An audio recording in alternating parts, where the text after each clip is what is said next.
Welcome to a new edition of the Neon Jazz interview series with London-based vocalist, violinist, songwriter, and composer Alice Zawadzki. We talked to her on January 14th, 2022, as the COVID world was raging around again. And we talked to her about her life in music, coping with little live music in the world, and so much more. Since her debut 2014 CD, China Lane, she has consistently become a busy and well-celebrated musician with a lot to say. Dig her story. Here for the future. I'm in a lovely moonlit London evening. Beautiful. I'm a big fan of the future, so I'm ready. Thanks so much for your interest. Oh, yeah, absolutely. Thank you for taking a minute out. I appreciate it. You know, I guess the big elephant in the room around the world right now is COVID, and it's kind of undulating in different places at different paces. And as a musician that's been largely, off the live stage since March of 2020. How have you been doing with creativity and all of that? Yeah, I mean, it's a big question, and there are lots of different strands which weave into the answer or the picture of the whole thing. I think obviously, like everybody else, was just like absolute shock and dismay. Not just because of like the kind of loss or the pause that was necessary for all of us, but just for the sorrow and difficulty that was unfolding around us. A lot of people, I think, responded in a really beautiful way. In my local area, for example, there were people, musician households who started doing little live gigs on their rooftops, for example, for neighbours. There were more kind of I don't know, there was a sort of like new humility, actually, in a way. I certainly found that within myself, I felt very grateful to make music when the chances came up, and in much more kind of low-key and lo-fi sort of ways. And of course, you don't want to do that all the time, but there's a beauty and a preciousness to some of that stuff, because you just get right back to the basics, like the vibration of sound.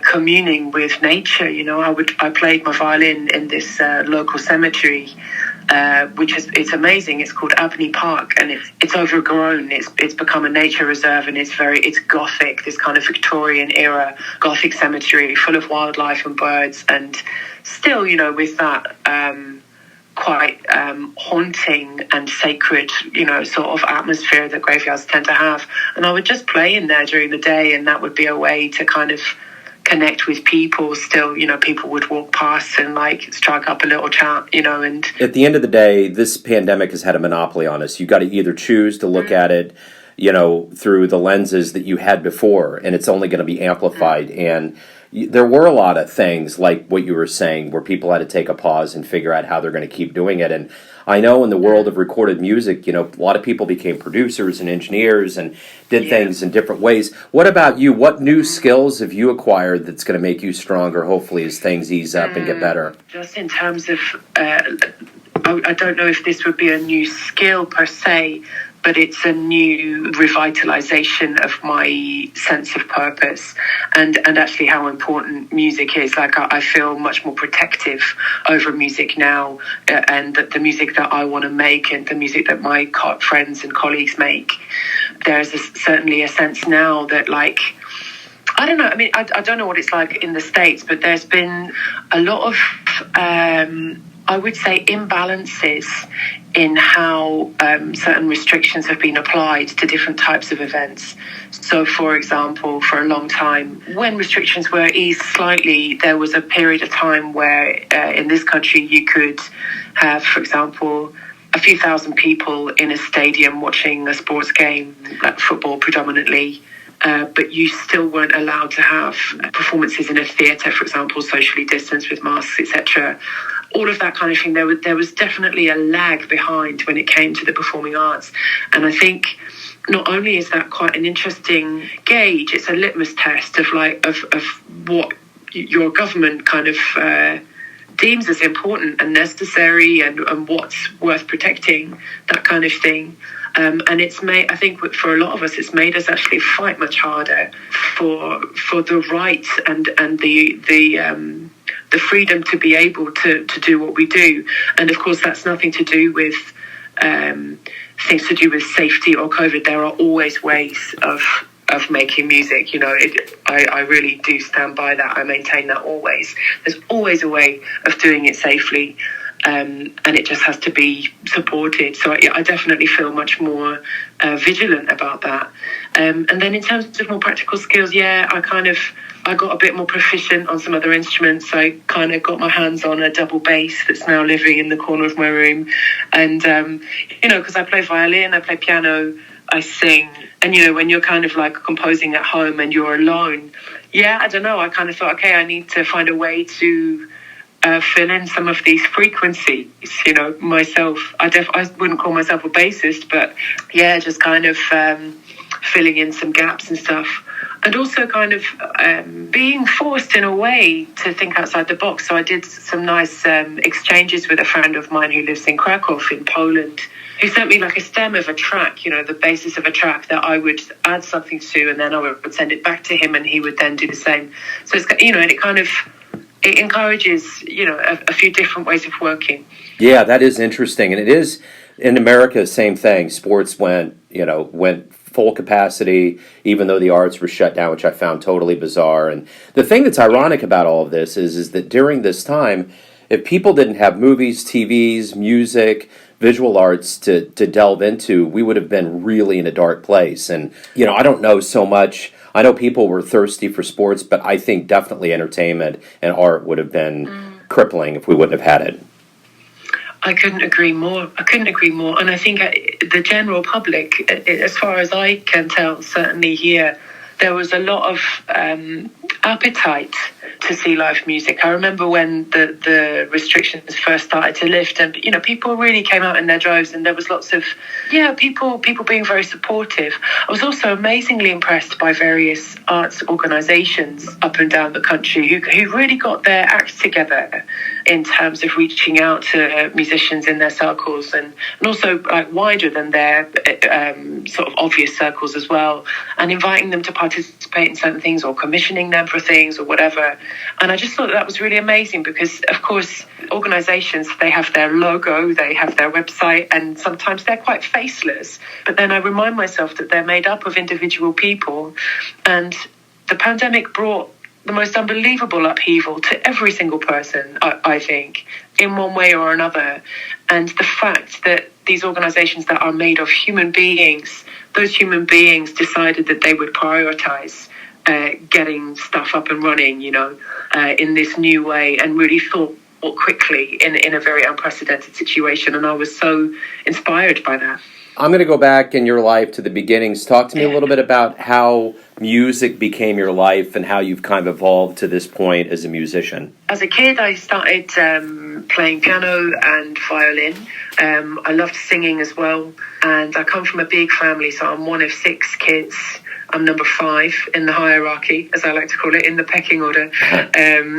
All my brothers and sisters were quite musical, none of them have pursued it professionally, but, everybody's got like a sort of degree of fluency in music. So there was always lots of noise in the house, and my parents are amazing. They didn't sort of take us on fancy holidays or give us fancy clothes, but they really prioritised making sure that everyone could have a music lesson every week, which is just amazing. And I'm so grateful for that because it really made a great foundation for my life now. So, I was doing all of the music I could get my hands on, all the stuff I could do locally. I was writing pop songs and stuff.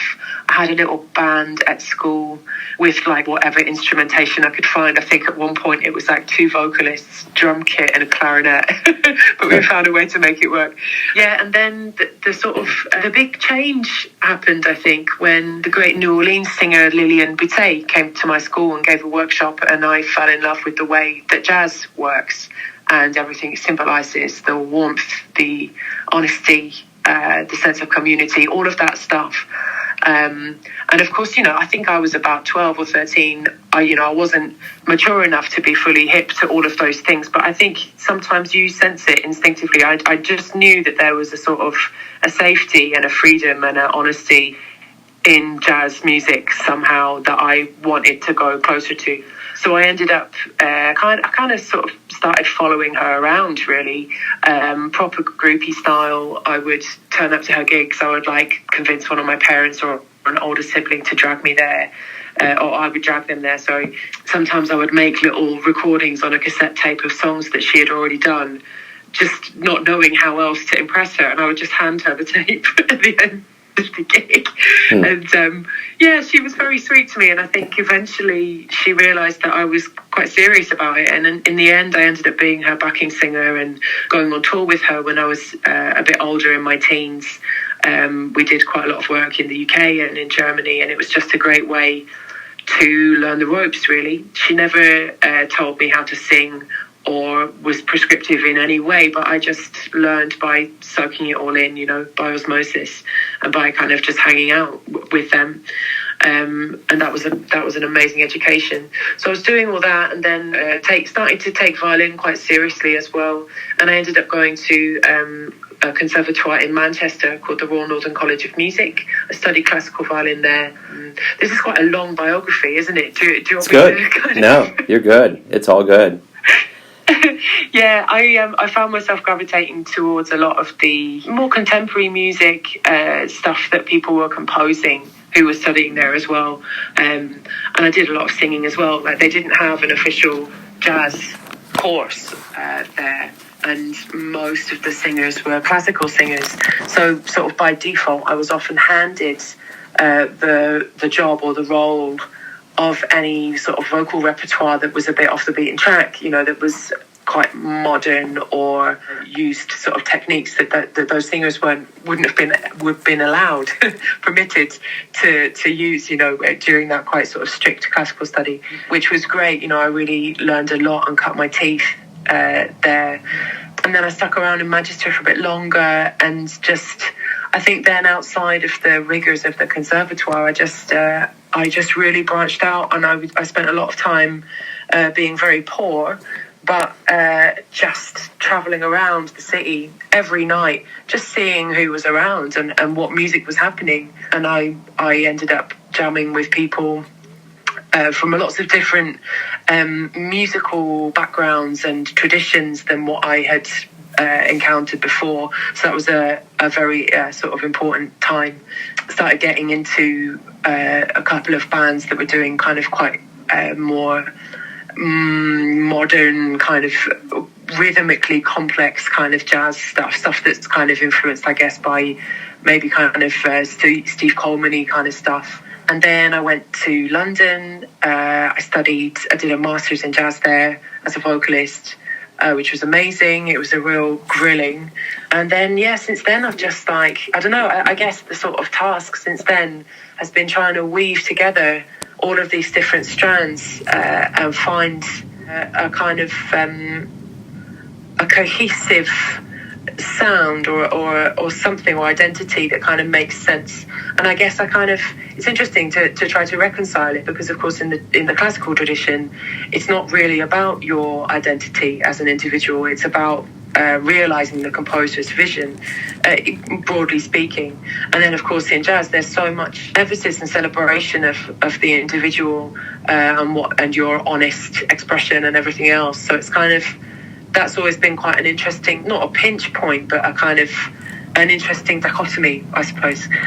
The one thing about your career trajectory, your debut of China Lane in 2014, and then your latest one from 2019, Within You is a World of Spring, it seems like your trajectory's been pretty rapid since your debut. Do you feel like your career's moved in a pretty successfully swift way?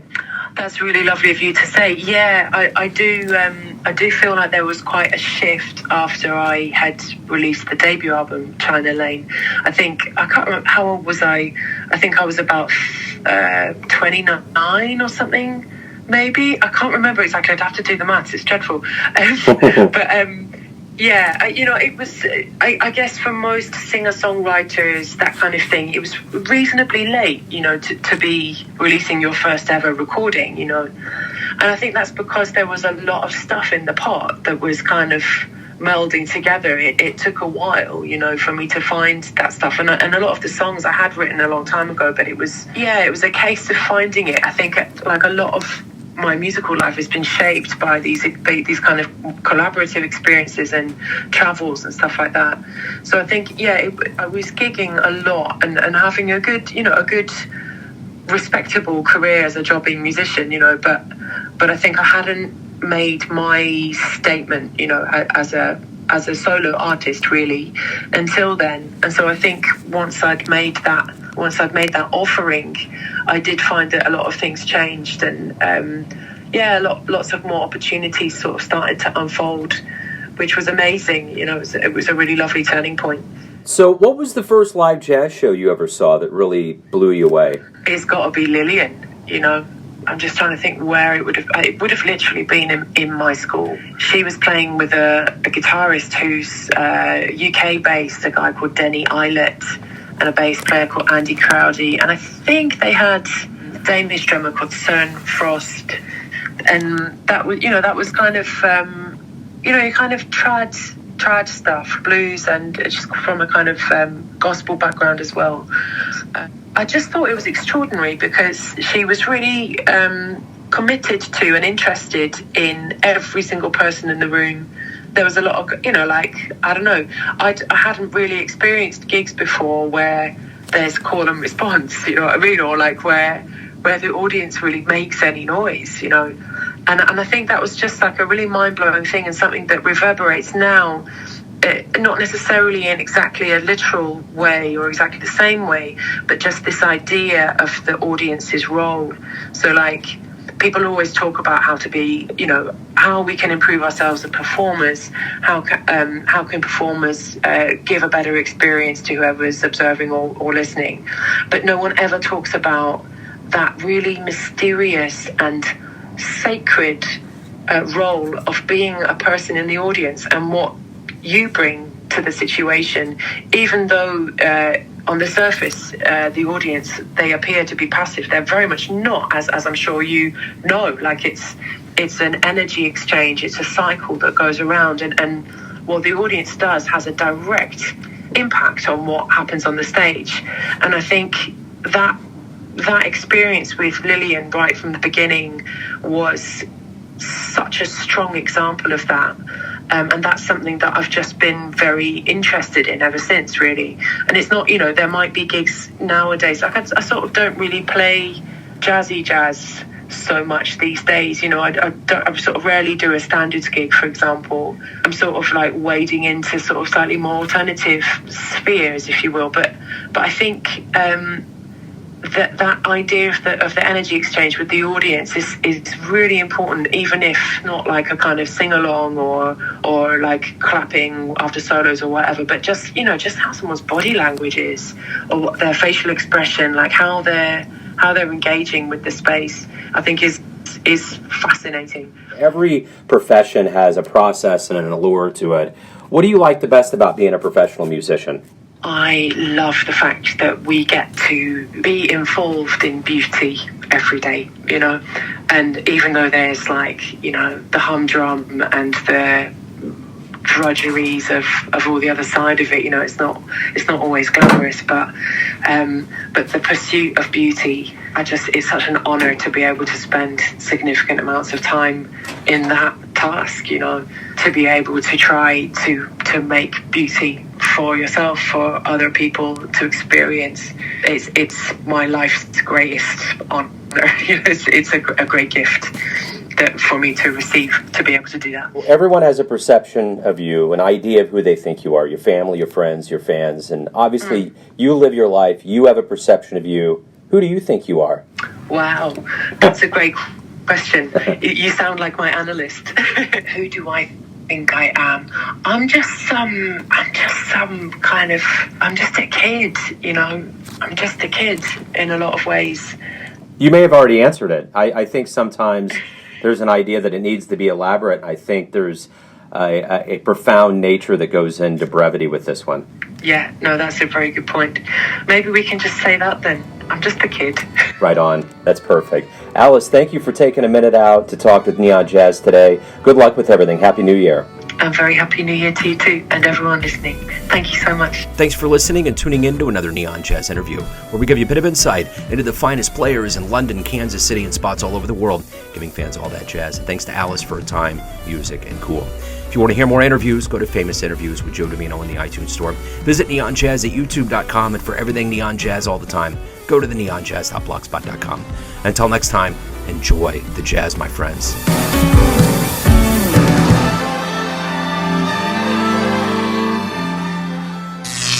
Neon Jazz.